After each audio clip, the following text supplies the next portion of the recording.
Salamo fasivy am'roapolo. Salamo nataon'ny Davida. Manomeza ny tompo ry zanak'Andriamanitra. Eny, manomeza voninahitra sy hery ho an'Andriamanitra. Omeo an'Andriamanitra ny voninahitra ny anarany. Miankohova eo anatrehan'Andriamanitra amin'ny fiangona masina. Ny feon'Andriamanitra no eny ambonin'ny ranobe. Andriamanitra ny voninahitra no mampikotrokorana. Andriamanitra no eny ambonin'ny ranobe. Ny feon'Andriamanitra be hery. Ny feon'Andriamanitra be voninahitra. Ny feon'Andriamanitra manorotoro ny hazo sedera.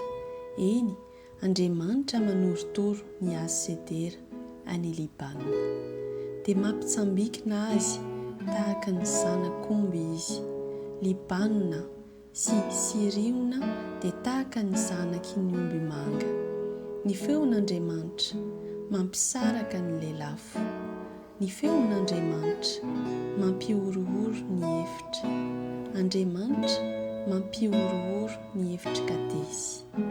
Ny feon'Andriamanitra mampiteraka ny dieravavy ary mivofy ny alabe. Ary ny ao an-telopolony samy manao hoe voninahitra. Andriamanitra nipetraka teo ambonin'ny safodrano.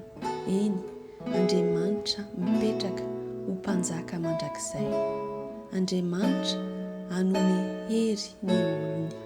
Andriamanitra hitahy ny olony amin'ny fiady.